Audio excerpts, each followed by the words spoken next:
Hi everyone, welcome back to my channel. It's my beautiful world. ఈ వీడియోలో మనం కందిపప్పు వేసి మటికాయ గ్రేవీ కర్రీని ఎలా ప్రిపేర్ చేయాలో చూద్దాం. చాలా బాగుంటుంది, ఒకసారి ప్రిపేర్ చేసి చూడండి. ఈ గ్రేవీ కర్రీ అన్నంలోకైనా సంగటిలోకైనా చాలా బాగుంటుంది. ఇక్కడ నేను 1/2 కేజీ మటికాయలను తీసుకున్నాను. 1/2 కేజీ మటికాయలలోకి 1 టీ గ్లాస్ కందిపప్పు అయితే పర్ఫెక్ట్గా సరిపోతుంది. ఈ కందిపప్పు మటికాయలో 1/2 లీటర్ వరకు వాటర్ వేసి నీట్గా వాష్ చేసుకుని పక్కన పెట్టుకోవాలి. ఆ తర్వాత ఈ గ్రేవీ కర్రీ కోసం మసాలాను ఎలా ప్రిపేర్ చేయాలో చూద్దాం. ఇందుకోసం ఫస్ట్ 100 గ్రామ్స్ ఎండు కొబ్బరిని తీసుకుని నీట్గా ముక్కలుగా కట్ చేసి పెట్టుకోవాలి. 1 గడ్డ వెల్లుల్లిని తీసుకుని పాయలుగా చీల్చుకుని పెట్టుకోవాలి.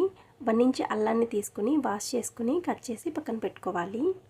ఆ తర్వాత ఒక మిక్సీ జార్ తీసుకుని ఎండు కొబ్బరి, అల్లం ముక్కలు, వెల్లుల్లి రెబ్బలు అన్నీ వేసి ఫైన్ పేస్ట్గా ప్రిపేర్ చేసుకోవాలి. అవసరమైతే వాటర్ యాడ్ చేసుకోండి, లేదంటే ఏం అవసరం లేదు. ఆ తర్వాత బాగా మాగినటువంటి 3 టొమాటోస్ని తీసుకుని వాష్ చేసి పక్కన పెట్టుకుని నీట్గా సన్నని ముక్కలుగా కట్ చేసి పక్కన పెట్టుకోవాలి. టేస్ట్ అయినా టెక్చర్ అయినా పర్ఫెక్ట్గా రావాలి అంటే మన ఛానల్ని ఫాలో అవ్వండి. ఈ మటికాయ గ్రేవీ కర్రీకి మాత్రం మంచి కలర్ ఉన్నటువంటి టొమాటోస్ని తీసుకోవటం వలన మంచి టెక్చర్ వస్తుందని మాత్రం మర్చిపోకండి.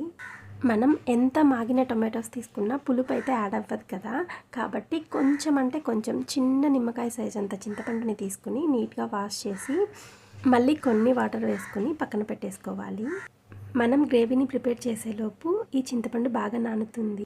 ఆ తర్వాత తిరువాత పెట్టుకోవటం కోసం తిరువాత గింజలు, కరివేపాకు, 2 ఎండుమిరపకాయలు సన్నగా కట్ చేసుకుని ఆనియన్స్ పక్కన పెట్టుకోవాలి. ఒక కుక్కర్ గిన్నెని తీసుకుని అందులో 3 to 4 స్పూన్స్ ఆయిల్ వేసుకుని బాగా హీట్ అవ్వనివ్వాలి.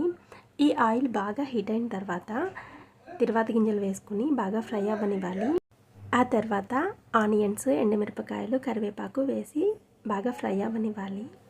నెక్స్ట్ అల్లం, వెల్లుల్లి, ఎండు కొబ్బరి వేసి మంచి సువాసననిచ్చేటటువంటి మసాలా పేస్ట్ని ప్రిపేర్ చేసి పెట్టుకున్నాం కదా, అది యాడ్ చేసి అది బాగా ఫ్రై అవ్వనివ్వాలి. ఈ పేస్ట్ మంచి గోల్డెన్ బ్రౌన్ కలర్ వచ్చిన తర్వాత మనం ముందుగా కట్ చేసి పెట్టుకున్నటువంటి టొమాటోస్ని వేసి బాగా మగ్గించుకోవాలి. ఈ టొమాటోస్ మగ్గడానికి 8 to 10 మినిట్స్ పడుతుంది సిమ్లో. ఈ టొమాటోస్ మగ్గిన తర్వాత 1 టీ స్పూన్ కారం, 1 టీ స్పూన్ ధనియాల పౌడర్ వేసి ఫ్రై చేసుకోవాలి. టొమాటోస్ ఎంత మగ్గితే గ్రేవీ అంత థిక్గా ఉంటుంది అని గుర్తుపెట్టుకోండి. ఆ తర్వాత మనం ముందుగా వాష్ చేసి పక్కన పెట్టుకున్నటువంటి కందిపప్పు, మటికాయలని ఈ మసాలాలో యాడ్ చేసి బాగా కలుపుకోవాలి. ఇప్పుడు 1 టీ స్పూన్ ఉప్పును వేసి 1/2 లీటర్ వరకు వాటర్ని వేసి ఆ తర్వాత మళ్ళీ ఒకసారి కలుపుకుని కుక్కర్కి మూత పెట్టుకుని ఉడికించుకోవాలి. 10 to 12 మినిట్స్లో ఉడికిపోతాయండి. ఆ తర్వాత కుక్కర్ మూతని ఓపెన్ చేసి చూడండి, ఉడికిపోయి ఉంటాయి.